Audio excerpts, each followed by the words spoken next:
Olá, seja bem-vindo a mais um episódio do VSH-Cast, o maior podcast sobre o mercado de M&A do Brasil e da América Latina. Hoje, recebemos José Álvaro Carneiro, diretor corporativo do Complexo Hospitalar Pequeno Príncipe e um dos gestores mais reconhecidos no Brasil nas áreas da saúde, meio ambiente e gestão pública e privada. José Álvaro iniciou sua carreira em 1967 e passou por posições de liderança em diversas empresas e organizações da sociedade civil. No campo ambiental, foi superintendente do IBAMA no Paraná, atuou no Conselho Nacional de Meio Ambiente, representando as ONGs do sul do Brasil, e participou da fundação de instituições como SOS Mata Atlântica, Associação Pró-Jureia e Liga Ambiental. Hoje, lidera o Complexo Pequeno Príncipe, que conta com o maior hospital pediátrico do Brasil e é referência nacional na integração de assistência, pesquisa e ensino com excelência, humanização, inovação e compromisso socioambiental. O hospital acaba de se tornar a primeira organização de saúde do Brasil a adquirir os chamados créditos de biodiversidade. Com ele e na presença do CEO da VSH Partners, Eric Ittner, vamos conversar sobre liderança com propósito, ESG, valor intangível, o futuro dos negócios e a experiência de estar à frente de uma instituição pediátrica que se tornou referência global não apenas em saúde, mas em impacto.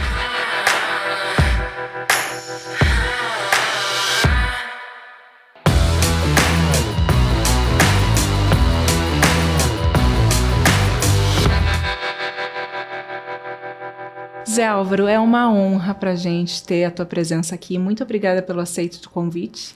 Obrigado eu, é uma oportunidade também do meu lado, né, para trazer a vocês e a todos os ouvintes aí o momento do Pequeno Príncipe. Maravilha. Vamos começar a nossa conversa, então, lembrando um pouquinho da sua passagem por instituições muito importantes, como o IBAMA, por exemplo, né, o Instituto Brasileiro de Meio Ambiente e Recursos Hídricos, e falar também da sua atuação frente ao Complexo Pequeno Príncipe, que você dirige desde 2011, mais diretamente, mas acho que tem um vínculo bem anterior a esse período, né? Fala um pouquinho pra gente como que essas suas experiências até hoje moldaram a sua visão executiva ampliada de liderança, gestão de negócios, de processos e de pessoas. Aí eu preciso abordar dois lugares outros onde eu trabalhei. Grupo Ultra em São Paulo. Eu fui funcionário do Grupo Ultra por 11 anos. Sempre muito próximo da cúpula. Quem era a cúpula? Peri Igel, que era o acionista principal, Hélio Beltrão, que era o presidente. Vamos lembrar que o Dr. Hélio foi presidente da Petrobras, foi ministro da desburocratização, uma pessoa assim, excepcional. E o Paulo Cunha, muito conhecido também, os três já faleceram. O fato de eu ter trabalhado numa SA de capital aberto, muito ponta, conhecida em São Paulo, que é onde está a sede, como uma espécie de empresa-escola, ou seja, uma empresa onde seus executivos, quando passam por lá, saem muito bem formados, principalmente com governança de ponta. E então, o Grupo Ultra, para mim, se eu não tivesse passado pelo Grupo Ultra, certamente não seria capaz de fazer o que eu faço hoje aqui. E, além disso, acho que é importante mencionar uma empresa chamada Aerosul, Levantamentos Aeroespaciais S.A., também uma S.A., mas de capital fechado, aqui em Curitiba, que, no seu tempo, quando eu fui vice-presidente executivo lá, no Grupo Ultra eu cheguei a diretor e, na Aerosul, eu fui vice-presidente executivo. Lá era uma empresa que, no momento em que eu entrei, que foi 86, era a empresa mais contemporânea em termos de tecnologia em uso para fazer engenharia voltada à cartografia do Brasil. Então, na época, até foi muito divertido, porque nós compramos um plotter que lá dentro era tratado como robô desenhista. Então eu peguei a transição do mundo analógico, da cartografia, com fotos aéreas, assim, para o mundo digital e o uso de imagem para fazer mapas, né? Então, essas duas passagens foram muito importantes na minha vida profissional para que eu pudesse aqui exercer o que eu faço hoje. Aqui, olha, assim, a primeira vez que eu interagi muito aqui foi quando chegou o Pelé. Porque quando o Pelé aventou a possibilidade de vir para Curitiba e ser o padrinho do Instituto de Pesquisa, nós sabíamos, todo mundo sabia, eu já estava no conselho aqui, e todo mundo sabia que o Instituto ia ter um custo fixo de $2 milhões por ano. Entre $1,5 milhão e $2 milhões por ano. E isso era uma dificuldade, porque a assistência em saúde, atendendo o SUS com dignidade e boa técnica, resulta em déficit. E fazer um instituto de pesquisa, que era um sonho antigo aqui, a faculdade é de 2003 e o Pelé surge em 2005. Você já numa organização que tem dificuldade com caixa, você fazer um acréscimo de custo fixo é uma coisa que todo mundo não gosta, né? Não está no manual. E eu fiz parte do grupo dentro da associação que acreditava que em 5 anos conseguiria inventar o dinheiro, capital, recurso, para pagar entre $1,5 milhão e $2 milhões por ano. E aí, quando se topou fazer um instituto, aí chegaram para mim e disseram, olha, você fala muitas línguas, tem bons contatos, então você trate de se aproximar do Pelé, da família do Pelé, ganhar a confiança, tanto de um como de outro, né? E conceber um projeto de captação de recursos com o Pelé. Aí eu passei a interagir bastante aqui, mas só que nesse mundo do nascimento e da primeira infância, digamos, do Instituto Pelé Pequeno Príncipe de Pesquisa, né? Aí, quando chega nós tivemos um problema complexo financeiro aqui, em 2008 e começo de 2009. Nós cruzamos 2008 para 2009, e isso está nos nossos balanços e é público, nós estávamos devendo 36% da nossa movimentação financeira anual no balanço de 2008. E vamos lembrar que no final de 2008 aconteceu a grande crise financeira global, o juro foi para as alturas e dinheiro sumiu, né? Sumiu. Então, quem tivesse apertado de caixa, olha, sofreu muito. E isso aconteceu conosco, nós fomos pegos no contrapé, porque nesse momento difícil a gente estava bastante endividado e acabou que meio que por milagre nós recebemos o dinheiro de uma ação contra a União no dia 1º de abril de 2009, até parece uma coisa meio inacreditável, né? Isso está registrado, no livro da história do hospital, está lá, que no dia 1º de abril um advogado nosso me ligou e disse, poxa, Zé, tem uma notícia para te dar e tal. Lembra daquela ação? Lembro. Eu lembro porque eu tinha um parente que foi do TRF4, desembargador no TRF4, e eu fui até lá para pedir para ele para me ajudar a tirar debaixo da pilha e botar no alto da pilha um processo que a gente tinha tido ganho. E aí lembrei disso, falei com o nosso advogado, só que ele disse para mim, bom, então é o seguinte, tem 9.600.000 depositado lá para você, trate de pegar o talão de cheque. E eu disse, olha, hoje é 1º de abril, eu tenho mais de 60 anos, senão você pode parar com isso. Mas era verdadeiro e a gente conseguiu passar esse período, né? E aí aconteceram muitas conversas que uma situação equivalente não poderia acontecer de novo. porque naquele momento o Pequeno Príncipe já era muito grande e as crianças de Curitiba e do Paraná já tinham relação de dependência com a gente, com a nossa existência, né? Então, é assim que é o meu começo até chegar em 2010 e eu virei diretor administrativo financeiro voluntário. Só que um ano depois eu fui falar com o conselho e disse, olha, impossível numa organização daquele tamanho ter qualquer diretor que seja voluntário. Não pode ser.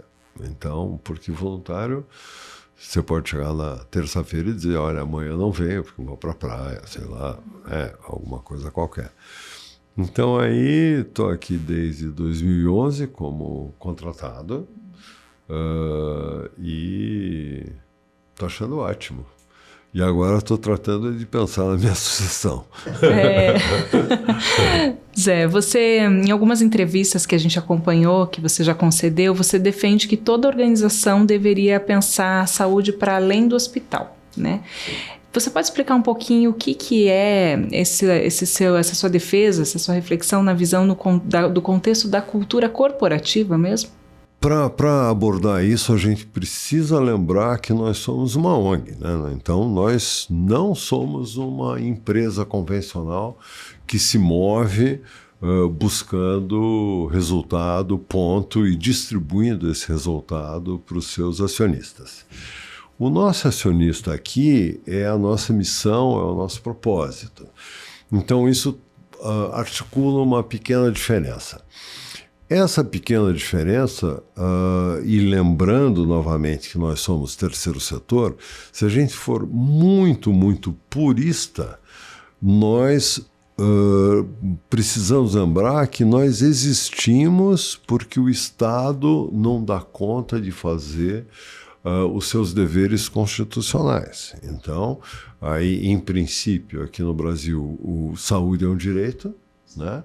Na medida que isso é um fato, o Estado deveria se organizar para proporcionar isso para, enfim, todos os cidadãos. Mas isso não é possível, é absolutamente impossível o Estado fazer tudo, seja aqui no Brasil, seja na Alemanha. Então, na Alemanha, uma ONG não precisa existir com o mesmo propósito que a gente. Mas, por exemplo, lá deveriam tratar do humor dos taxistas, que é péssimo, né? Então, cada lugar com sua demanda, né? Então, aqui, o fato da gente ser topo de pirâmide e atrair pacientes difíceis do Paraná e do Brasil, muitas vezes são pacientes que deram errado no seu lugar de origem por algum motivo. Então, a gente pode afirmar aqui que a gente sente muito a qualidade da atenção primária. E nitidamente alguns lugares são bons na atenção primária, então a gente recebe adequadamente os pacientes, eles vêm bem instruídos para cá, mas às vezes a gente recebe aqui pacientes que poderiam ter sido melhor tratados na origem, ou que na origem o processo de atendimento, se tivesse um pouquinho mais de humildade, teriam mandado antes para cá. Então, na medida disso, a evolução da saúde, como nós não vivemos apenas do receber pacientes e cuidar deles, nós até sonhamos o dia, a gente sabe que é impossível, que a gente não precisasse nem existir, porque está todo mundo bem, está todo mundo são, está todo mundo bem cuidado, né?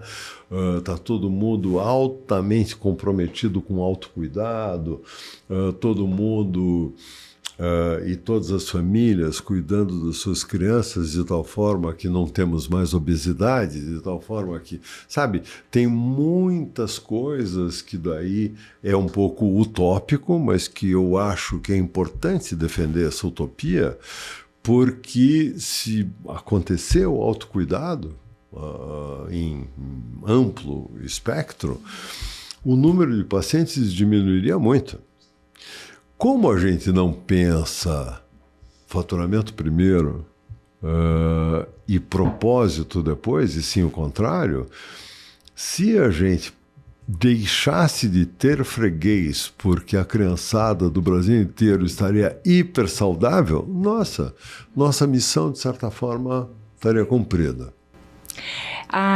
Interessante fazer o vínculo com tudo isso que você colocou, com o fato de que hoje o hospital promove 60% de seus atendimentos via SUS, Sistema Único de Saúde, não é? Sim. E em 2024, eu tenho alguns números aqui, o hospital realizou 240 mil atendimentos ambulatoriais, 20 mil cirurgias, 293 transplantes, são números muito expressivos, né? Muito expressivos. Como manter esse padrão tão alto, e depois a gente vai falar que o complexo e o hospital também são reconhecidos internacionalmente por esse padrão, sendo uma instituição filantrópica que atende majoritariamente o SUS? Veja, primeiro um dado associado a isso. Pelos critérios do Ministério da Saúde, nós atendemos 74% de SUS. Pelos nossos critérios, 58% e uns quebradinhos por cento de SUS. Veja, há muito tempo, muito tempo, que existe uma espécie de obsessão por oferecer duas coisas: boa técnica, dignidade. Isso é assim, está na história do Pequeno Príncipe de décadas e décadas. Não é invenção do agora. E aqui, junto com isso, também há uma tradição de pioneirismo. Então, aqui teve a primeira UTI neo do Estado, aqui fez o primeiro transplante de rim pediátrico do Estado. Tem muitas coisas que aqui, onde o Pequeno Príncipe foi pioneiro. Nós somos pioneiros em cirurgias cardíacas, pediátricas. Então, combine essas coisas de pioneirismo,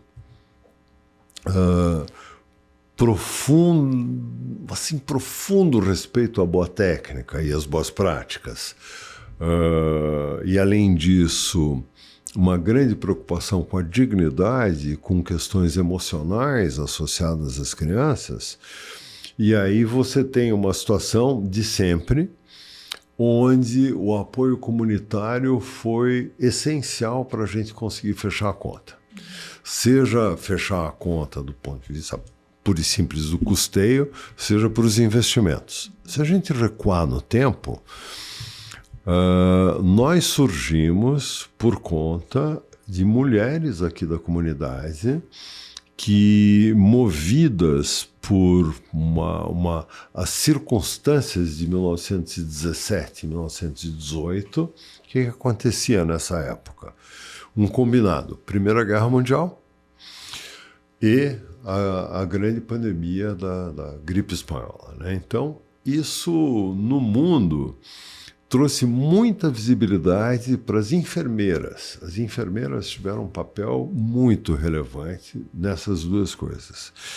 E isso criou uma onda de empoderamento, não empoderamento, mas assim, talvez empoderamento seja a palavra, feminino, quanto às mulheres que naquele momento do tempo, na maioria dos países, não votava, era obrigada a ficar em casa, tinha um papel social diminuto, né? Mas que as mulheres poderiam ir mais longe e fazer coisas. E surgem diversos grupos no Brasil, fora do Brasil. Aqui no Brasil eu acho que tem dois que são muito significativos. Nós e a Origem do Sírio-Libanês, em São Paulo. É exatamente no mesmo momento, são mulheres da comunidade que resolvem se juntar, estudar, para ver o que dava para ser feito para o bem da comunidade. No nosso caso aqui, foi começar em outubro de 19 um lugar que tivesse um médico disponível para atender uma família aflita com sua criança doente e que não tivesse dinheiro para pagar. Então isso começa nesse momento do tempo e de lá para cá isso se mantém porque quando começa o atendimento com recursos dessas pessoas e captação que elas fizeram, é lançada a pedra fundamental aqui. Essa pedra fundamental lançada em 19, esse lugar onde nós estamos nesse momento, fica pronto em 1930. 11 anos para levantar. E dinheiro comunitário. Empresários, a Associação Comercial aqui do Paraná, que naquele momento era mais forte do que hoje. Naquele momento era a organização empresarial mais proeminente que tinha no estado do Paraná. Se envolveram, fizeram captação de recursos. Então, se isso está valendo lá para o passado, isso também continua muito parecido hoje, porque nós, no ano passado, nosso déficit na assistência foi 43 milhões, e isso foi integralmente coberto por recursos de captação. Então, nós captamos mais do que isso, então nós conseguimos fechar as contas da assistência e também do Instituto por meio de captação. Então, o envolvimento da comunidade para isso foi e será importante, porque tem muitos lugares do mundo onde isso que eu estou trazendo, que acontece aqui em Curitiba, é verdadeiro. Não pense que existe um hospital que é considerado ponta no planeta em pesquisas de câncer pediátrico, que é o St. Jude's. O St. Jude's, ele atua alguma coisa como 70% do seu custeio em investimentos é resultante de captação de recursos. Então, a captação teve um momento no tempo e ela era feita de maneira muito heróica. Mas nesse século, a nossa captação é completamente profissionalizada. Hoje a gente é bom no que faz, mas porque fomos buscar como era isso no planeta para adaptar para cá e fazer acontecer aqui. A gente vai falar mais um pouquinho sobre a solidez dessa área mesmo que vocês têm, né, de captação de recursos. E eu fiquei curiosa, Eric, para ter a tua percepção sobre dois assuntos, né, especialmente. Um deles é esse. O que você atribui como característica principal para a sociedade se unir em prol de um negócio, de uma causa, para realmente comprar aquela ideia e apoiar? E a segunda pergunta que eu te faria é como que o mercado de M&A, pela sua experiência de atuação, tem reagido aí ao longo dos anos no que se refere ao crescimento dessas práticas de ESG, que a gente fala de aspectos ambientais, de governança, sociais. Então fala um pouquinho. Em relação à tua primeira pergunta, Cláudia, eu penso que é fundamental, como em qualquer organização ou sociedade como um todo, a gente fomentar e fortalecer lideranças. Acho que todo grupo precisa de lideranças fortes, porque a liderança é quem vai efetivamente comunicar a mensagem. Eu ouvi o Zé falar algumas vezes no propósito, né? Esse senso de missão, ter uma finalidade muito clara em relação àquilo que é a organização objetiva. Então, eu vejo como fundamental a gente fortalecer isso desde a base escolar.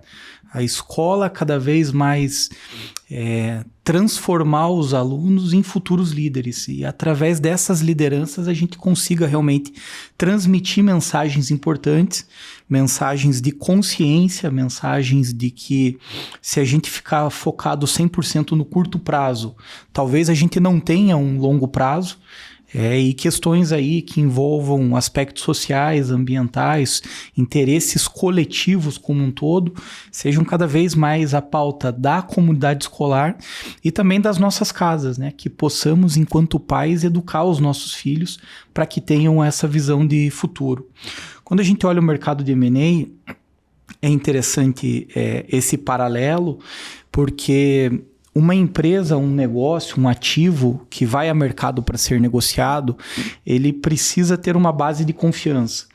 E aí essa perspectiva de estar em conformidade, de você ter boas práticas, de você se preocupar com governança corporativa, você se preocupar com os impactos sociais das atividades econômicas que você gera, esse somatório de elementos, eles trazem para quem está do outro lado fazendo o investimento, fazendo a aquisição, mais confiança e conforto. Porque se você está seguindo essa cartilha, se você efetivamente está conseguindo se preocupar com as atividades principais de uma organização que obviamente é a geração de lucro, mas também, além da geração de lucro, você está preocupado em como você gera o lucro, qual o impacto social disso, como a gente consegue fazer de repente mais com menos e na medida em que a gente tem excesso de caixa, como a gente pode reinvestir esse capital para que traga mais benefício para o entorno, são aspectos aí fundamentais. Cada vez mais o mercado de M&A está conectado com essa perspectiva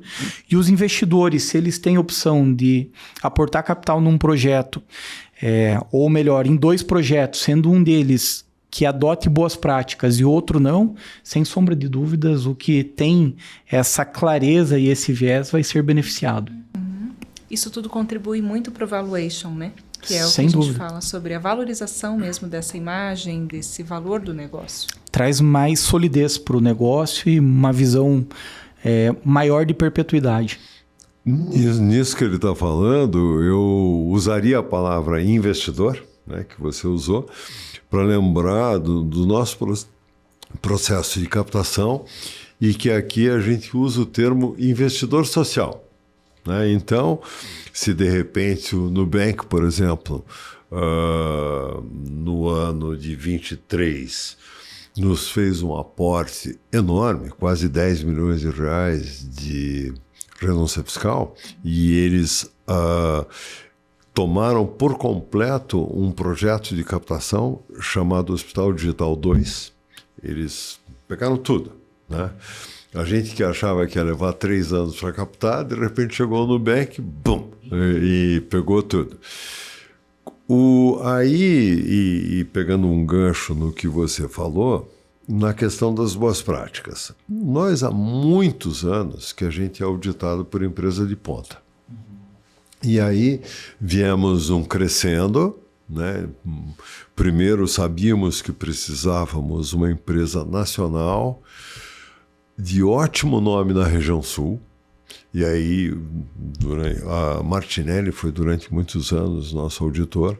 E nos últimos 2 anos fomos para Grey Thornton, que é número 5 no planeta, e sabíamos da importância de dar esse passo em direção a uma auditoria de nome mundial. Por quê?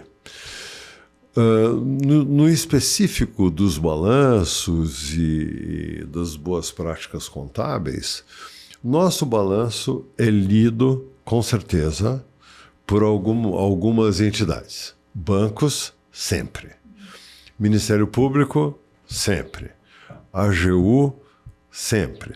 Então, quando você tem um escrutínio, né, assim, que você sabe que essas entidades, você vai ser lido por elas, e eles vão analisar, vão produzir relatórios, esses relatórios vão circular nesses meios, né? Então, um investidor de grande porte, no nosso caso, como foi o caso do Nubank, ou outros, né, grandões, eles vão olhar nosso balanço. Então, aí eles vão perceber, através do nosso balanço e do nosso relatório anual, que tem práticas de GRI, portanto, ele tem um padrão internacional nesse relatório.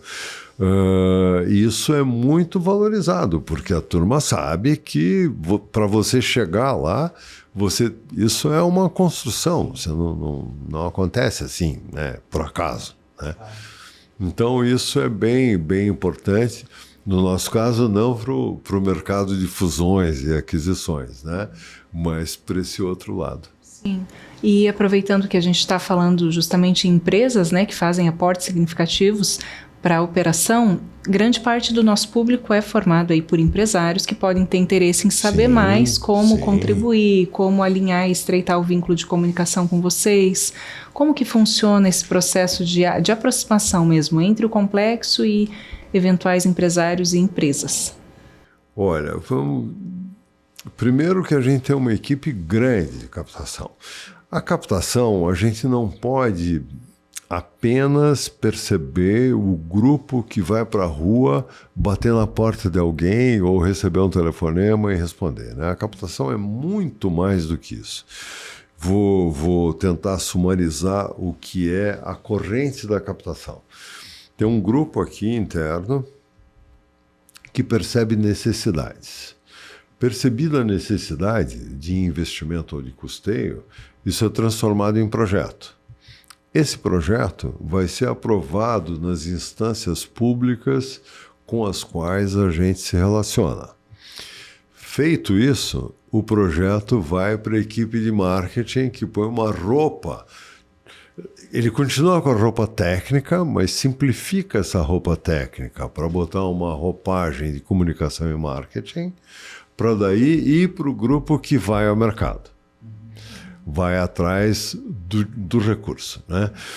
Obtido o recurso, daí tem um outro time aqui dentro, que é o time que gasta a grana, né? Porque a grana precisa ser gastada muito adequadamente, porque todos esses projetos que eu estou falando são muito observados, né? E são muito auditados. Feito o gasto, aí nós temos dois tipos de prestação de conta. A prestação de conta técnica, que é uma, e depois tem a prestação de conta que está ancorada na técnica, mas tem a roupa da comunicação e marketing para a gente voltar para o doador e contar para ele o que aconteceu com o dinheiro, né? Como que o dinheiro está sendo usado e, além disso, a quem que esse recurso beneficiou, a quem que o projeto beneficiou. Então, é uma cadeia onde as pessoas percebem mais quem está indo na rua, bater na porta e tal, do que tudo que tem por trás e que sustenta isso. Mas, tem uma coisa muito fácil, que é um link, que é o www.doipquenopríncipe.org.br, e também, a partir disso, tem diversos programas que a gente tem e que a empresa ou a pessoa pode se encaixar, seja PJ, seja pessoa física. O nosso carro-chefe é a renúncia fiscal, né? Mas nós vamos muito além disso. Temos tido muitas doações diretas, temos começado uma coisa que no hemisfério norte é muito comum, mas aqui ainda não.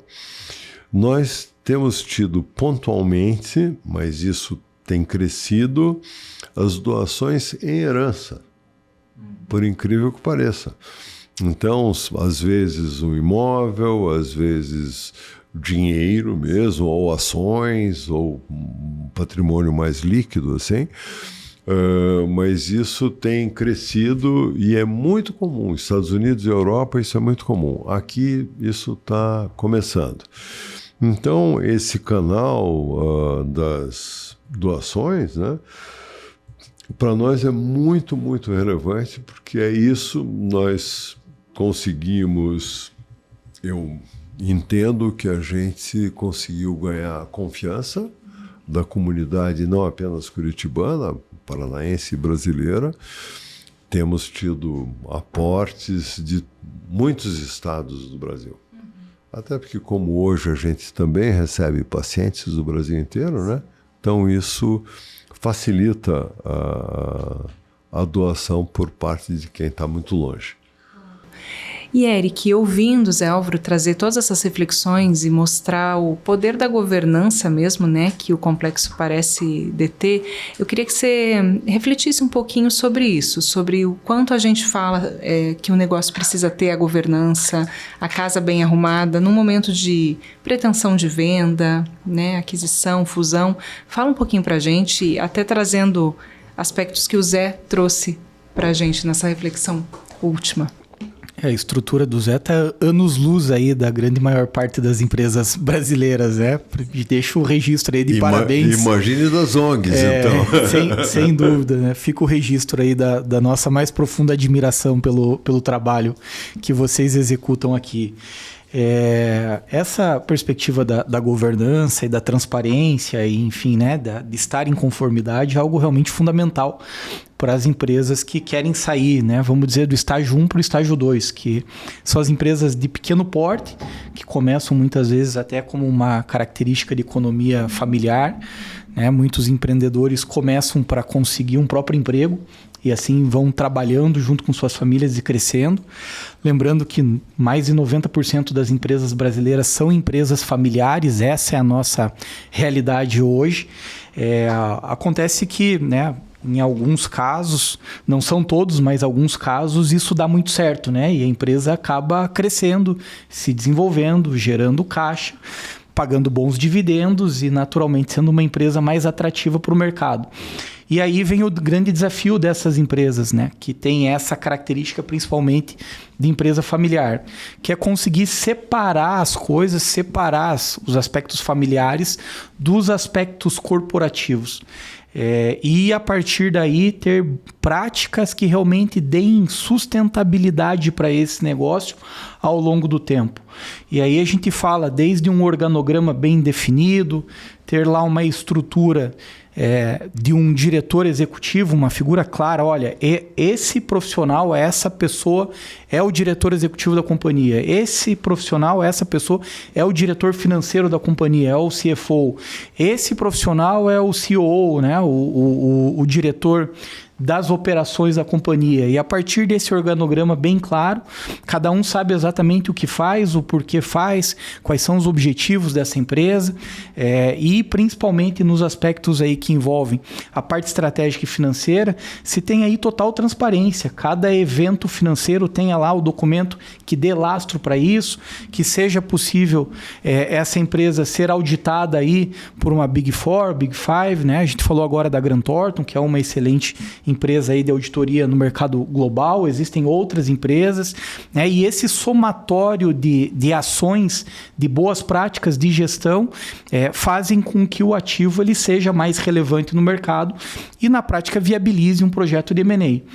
Eu presenciei vários casos em que o deal não foi possível por falta de confiança em relação aos dados, falta de realmente de governança corporativa, falta de confiabilidade e rastreabilidade em relação a aspectos fundamentais da empresa.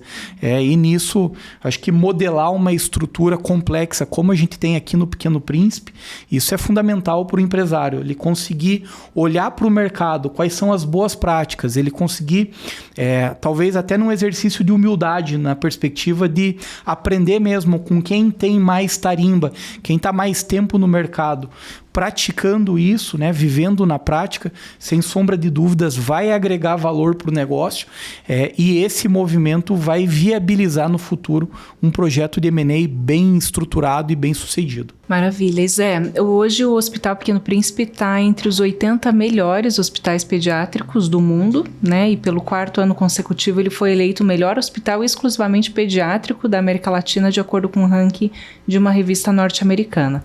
Que estratégias foram fundamentais para alcançar esse reconhecimento tão expressivo e a nível global, né? A gente sai do campo nacional, a gente vai para o nível internacional.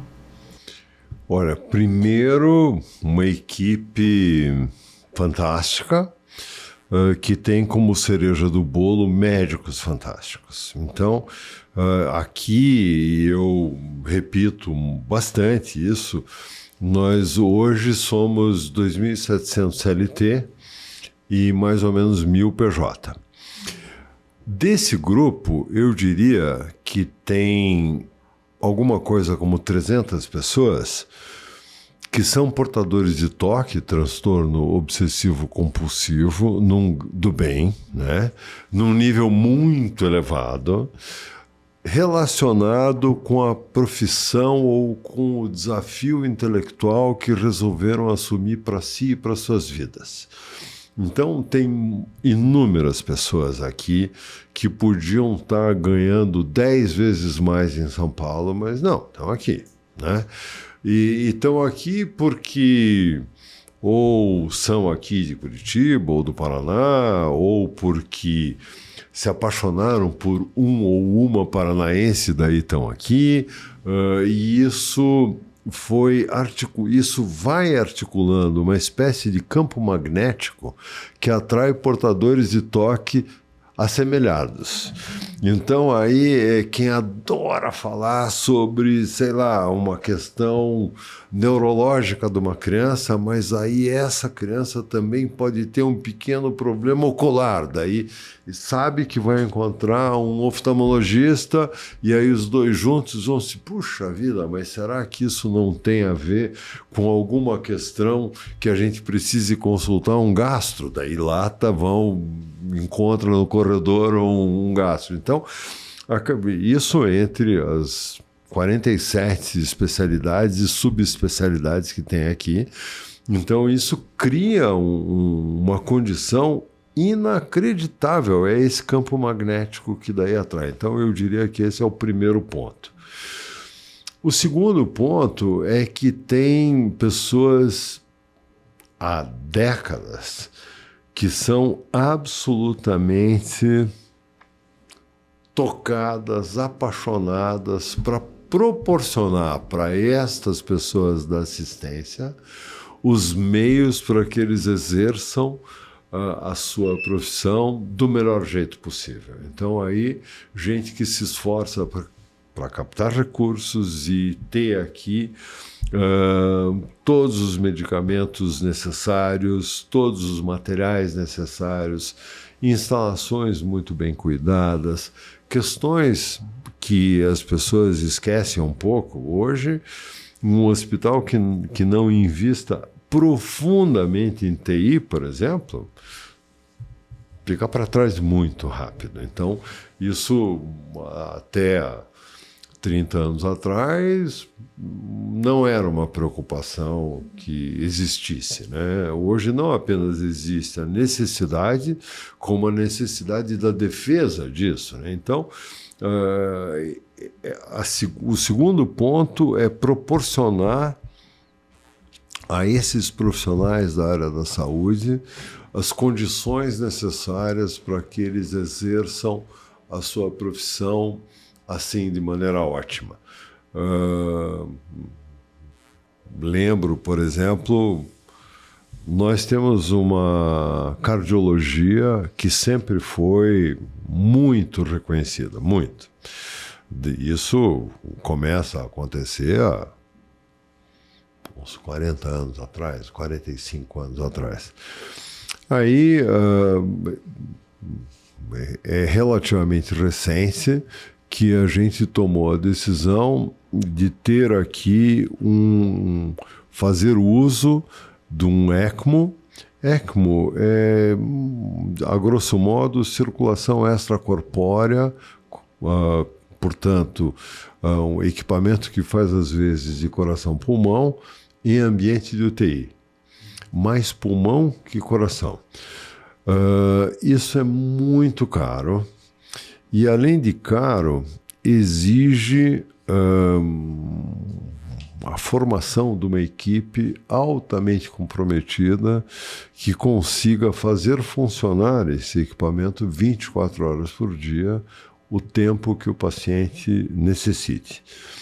Nós já operamos 2 ECMOs simultaneamente, o que é muito, muito complexo. Principalmente para quem atende SUS, porque o SUS não reconhece a existência do ECMO. Então, uma parte do nosso sucesso é proporcionar coisas de ponta que estão acontecendo fora do Brasil para as nossas equipes. Então, isso aos pouquinhos e também boas práticas na área foco. Essas boas práticas significam as certificações de qualidade para o ambiente hospitalar. Então, no ambiente hospitalar, por exemplo, um ISO não faz muito sentido, porque aqui, as certificações hospitalares, e isso pouca gente se dá conta, são muito semelhantes à certificação do mundo aeronáutico, porque está completamente baseada no evento adverso. O que é um evento adverso para o mundo aeronáutico de pequeno porte? De repente, o banco não deita num avião desses que a gente usa quase todo dia, ali não vai para trás e tal. Ou tem um parafuso solto no banco. Isso é uma coisa pequenininha, mas que existe a obrigatoriedade de reporte. O que é um evento adverso de pequeno porte num hospital? O remédio certo chegou na hora errada no paciente. Então, isso é um pequeno evento que não deveria ter ocorrido. Num hospital do nosso tamanho, é normal que sejam reportados entre 400 e 600 eventos adversos por mês. E você tem a obrigação de correr os olhos por todos, principalmente os de médio porte e os de grande porte, caso aconteçam, né? Então, aí esse é o espírito disso, não é a punição de quem você descubra possa ter dado origem à causa raiz daquele evento adverso, mas é para não repetir o erro. Então você vai à luta para entender tudo que você faz e não como erro, mas perceber isso como oportunidade de melhoria. Então, reparem que isso é um pouco diferente de um ISO, né? E para nós termos uma certificação de qualidade, operarmos um sistema integrado de gestão que unifique as informações clínicas com as econômico-financeiras, e permanentemente estarmos muito atentos quanto à humanização do atendimento, que para o mundo pediátrico é uma questão. Para todo mundo, eu acho que isso é muito importante, mas para as crianças, eu acho que isso é mais forte. Eu acho que é a convergência dessas linhas que nos levaram a um primeiro momento a ser reconhecido, acho que foi em 21, como no lugar 112 no planeta, mas primeiro na América Latina, né, pela Newsweek, e estamos no lugar número 78 no momento. E somos, e eu gosto de brincar com isso, Pelé foi tricampeão da Libertadores, né? Nós já somos tetra. Então, aí, eu honrando esse nosso voluntário mais famoso de todos. Zé, a gente já vai se encaminhando para o fim dessa conversa, mas a gente não pode deixar de lembrar uma novidade recente, muito expressiva também, que foi o fato do hospital ter adquirido os chamados créditos de biodiversidade, né, e se tornar a primeira instituição de saúde do Brasil a fazer isso. Isso é algo muito inédito. Eu queria que você explicasse um pouco a representatividade desse fato novo. Olha, eu preciso lembrar que eu tenho um passado ambiental, né? Eu sou um ativista ambiental de muito tempo. Acho que o marco maior disso eu estava na fundação de uma ONG que deu muito certo, que é a SOS Mata Atlântica, lá nos idos de 86, então eu presto atenção em questões ambientais há muitos anos e fui do Conselho Nacional do Meio Ambiente. Estive à frente do IBAMA aqui no Paraná também, então eu posso afirmar que eu conheço bastante a questão ambiental. E aqui nós começamos a melhorar muito na área ambiental, depois de resolvidos todos os problemas e estando bem do ponto de vista da sustentabilidade econômica e financeira, a gente pôde começar a evoluir no mundo ambiental. fazer boa gestão de resíduo, água e energia é básico, né? E tem relação direta também com economicidade, né? Então, isso é ponto de partida. Feito isso, nós partimos para a quantificação das nossas emissões de carbono, e aí somos carbonos neutros desde 21. Mas eu, principalmente, sou muito consciente que a questão ambiental é muito sistêmica e que algumas coisas a gente precisa ir além do convencional e ter uma percepção mais clara do nosso consumo de natureza. Nós, ao existirmos, a sociedade contemporânea, a gente consome natureza, muito. E aí procuramos e encontramos uma métrica para avaliar isso e dar um peso um pouco maior para o que seja as nossas emissões líquidas, os nossos efluentes, mesmo as nossas emissões gasosas. E aí, feito isso, a gente partiu para os créditos de biodiversidade. Mas eu queria trazer para quem estiver nos ouvindo de por que a gente, eu penso, tão sistêmico assim.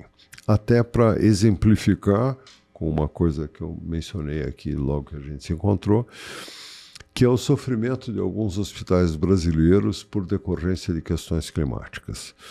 Vou começar por Curitiba. Curitiba, em 16, teve um episódio aqui no centro da cidade com uma chuva gigantesca de granizo, seguida de uma chuveirada monstro, assim, e que no caso do Pequeno Príncipe nos deu um pau assim total. Nós tivemos muito problema. Aí aprendemos com isso e, principalmente lembrando, estando aqui no Paraná, tem uma ponte União da Vitória, inaugurada em 1912, que tem um dito em cima da ponte, assim, que é assim, abre aspas, a pior enchente é a que virá, fecha aspas. Bom, então isso aí eu diria que é uma frase que exemplifica o princípio da precaução e a necessidade de planejamento para você dar conta de eventos extremos. Isso de 16 fez com que em 19, novembro de 19, acontecesse de novo e nós passamos liso, dominamos a situação em 23 minutos. Isso está filmado, registrado, ficamos felicíssimos. Porém, em 19, 2 hospitais da cidade sofreram muito, o Graças e o São Vicente. Em função disso, os hospitais da cidade se reuniram com a liderança do Charles, do São Vicente e da FEMIPA, e nós fizemos um PAN, Plano de Ajuda Mútua entre os hospitais, caso uma coisa assim acontecesse de novo. Dito isso, vamos para Porto Alegre. Porto Alegre não tinha um PAN nas enchentes do ano passado. Quando acontece o início da subida das águas, teve um hospital, que é o Mãe de Deus, um hospital de grande porte, muito importante para Porto Alegre, que teve que evacuar por completo. Ele foi inundado inteiro. Bom, eu já conversei, já ouvi os relatos, me dá até um frio na barriga imaginar uma organização de grande porte ter que evacuar mais de 400 pacientes. Gente que estava na UTI, crianças na UTI. Então, isso é uma espécie de pesadelo. Ao mesmo tempo, também em Porto Alegre, tiveram hospitais que não foram inundados, mas que tiveram que, de uma hora para outra, ter que ajudar os demais hospitais, acolhendo pacientes, e, de repente, fazendo isso, o sistema de abastecimento d'água entrou em colapso. Como é você estar a 100% e não ter água? Ou aí começa a resolver isso com caminhões-pipa e, de repente, pum, cai a energia. Ou tudo que você tinha articulado e organizado de suprimentos, uma parte disso entrar em colapso. Então, isso é uma coisa terrível, né? Vamos para um outro caso. Petrópolis. Petrópolis, em 23, com as chuvas e os deslizamentos, o hospital não sofreu com isso do ponto de vista estrutural, mas sofreu com a afluência absurda de pessoas precisando de ajuda, porque foi uma mega... Morreu mais gente em Petrópolis num evento de horas, dias e horas, do que em Porto Alegre. Então, isso, para mim, eu sou muito consciente que todos nós estamos envolvidos, contribuindo para as questões das emergências climáticas e dos extremos climáticos. Então, nós aqui no Paraná, ou gente que está no Pará, ou nos Estados Unidos, ou na China, ou na África, todo mundo, de alguma forma, por enquanto, está contribuindo de maneira meio negativa para que esses eventos continuem a acontecer com cada vez maior intensidade e com menor periodicidade. Então, é isso que, sabendo disso, eu não sei se felizmente ou infelizmente eu já li os relatórios do IPCC, o International Panel for Climatic Changes, e eu, estando aqui e sendo um crédulo na ciência, eu acredito na ciência, né? Acho que não poderia estar aqui se não fosse assim, e a ciência está indicando uma coisa que a sociedade de mercado não está tendo a resposta adequada. Talvez hoje o único segmento que esteja realmente tentando agir seja o de seguros, porque as seguradoras estão sofrendo profundamente com as mudanças climáticas e com os eventos extremos, né?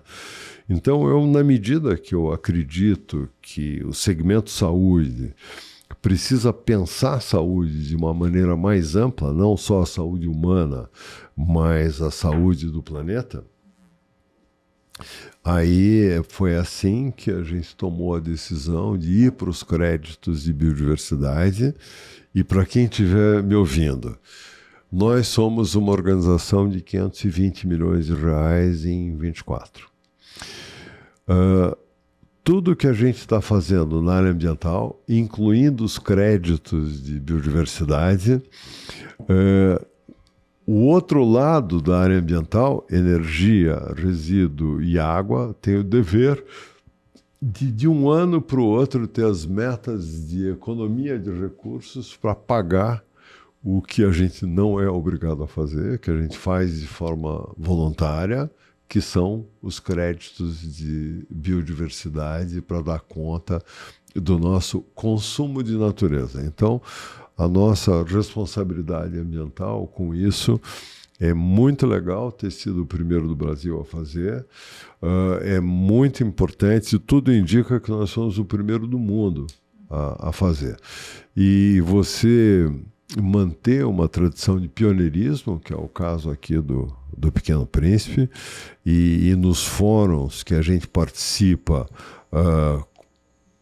chamar as falas, o Children's de Boston, que é Harvard, ou o Children's de Stanford, ou que são os hospitais pediátricos de estruturas muito, excepcionalmente conhecidas, eu acho que precisa ser motivo de orgulho esse pioneirismo aqui para Curitiba, que tem um passado de estar adiante do seu tempo na área ambiental, né? O Lerner trouxe muito isso, né? E com muito mérito. Eu acho que dar continuidade a algumas coisas aqui da nossa cidade, do nosso estado, para todos o corpo diretor e para o nosso conselho aqui, isso é motivo de muito orgulho.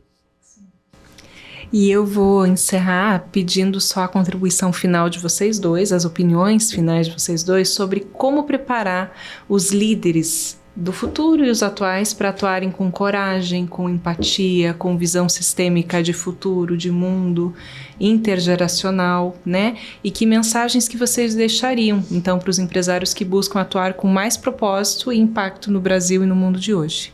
Começando pelo Zé. Olha, acompanhar tudo o que acontece eu acho que é obrigação, né? Então, eu todo dia leio o Valor Econômico. Isso é minha absoluta obrigação, né? Acompanhar tudo o que acontece. Acompanho muita coisa que acontece na política, na demografia, porque aqui a gente trabalha com o mundo das crianças, então eu sei quantas crianças nasceram no ano passado no Paraná e tenho as estimativas de quantas delas são doentes e quantas ficarão doentes, porque é uma diferença entre as duas. Então eu acho que como ponto de partida para qualquer liderança é ser muito bem informado de um modo geral e na sua área foco, né? Naquilo que esteja fazendo, não importa se no caso aqui é uma ONG, mas muito no mundo empresarial. E depois, olha, dá muita atenção às boas práticas. As boas práticas são coisas absolutamente fundamentais. E aí não importa se na sua área comercial, ou produção, ou contábil, ou finanças, não importa. Boas práticas, né? Então, profissionalismo na busca de boas práticas. Isso, para mim, é, assim, fator-chave de sucesso. E acho que não ter medo, sabe? Não ter medo das sucessões, né? Então, é confiar que você escolheu adequadamente, seja alguém da sua família, seja alguém do mercado, para dentro das boas práticas da continuidade. E eu acredito muito, eu hoje me sinto muito bem no terceiro setor, muito bem. Aqui, isso de trabalhar numa organização que tem um senso de propósito muito elevado, e onde a gente diz que aqui todo mundo precisa almejar ganhar bem. Mas quem trabalha aqui no Pequeno Príncipe não está na roda da fortuna. Nada contra a roda da fortuna, né? Todo mundo... aí é só... aqui não é o lugar certo, apenas isso, né? E então, olha, as lideranças do futuro, eu acho que precisam prestar muita atenção nas questões de governança. Eu vou botar daí governança antes do S, do social, porque eu acho que é o número 2, e no social o capital humano que esteja envolvido na sua atividade, né? E por último a questão ambiental, porque se a questão ambiental der errado, não vai ter empresa que consiga existir. Simples assim. Sem dúvidas. Eu concordo 100% aí com as ponderações do Zé, e a minha mensagem final é um convite para a nossa audiência, um público super qualificado, aí, composto por empresários de empresas de médio e grande porte, para que possam conhecer o trabalho do Pequeno Príncipe, conhecer a seriedade com que as coisas são realizadas aqui, o padrão de governança, o padrão de gestão, o padrão de transparência, enfim, né, os dados são públicos, e que a partir desse convencimento, a partir do momento em que você forme a sua opinião em relação à seriedade e o tamanho do impacto social do projeto, se sinta motivado a fazer contribuições, se sinta motivado a conhecer de perto aqui o projeto, para que juntos aí possamos estabelecer esse somatório e a partir daqui o Pequeno Príncipe cada vez mais poder gerar impacto aí para as nossas crianças. Álvaro, foi uma honra te receber, poder te ouvir, aprender com você, é sempre muito bom. E a você que nos acompanhou até aqui, o nosso muito obrigada. A gente espera que você tenha gostado, que essa conversa tenha te rendido insights valiosos. E a gente deseja bons negócios. Até a próxima.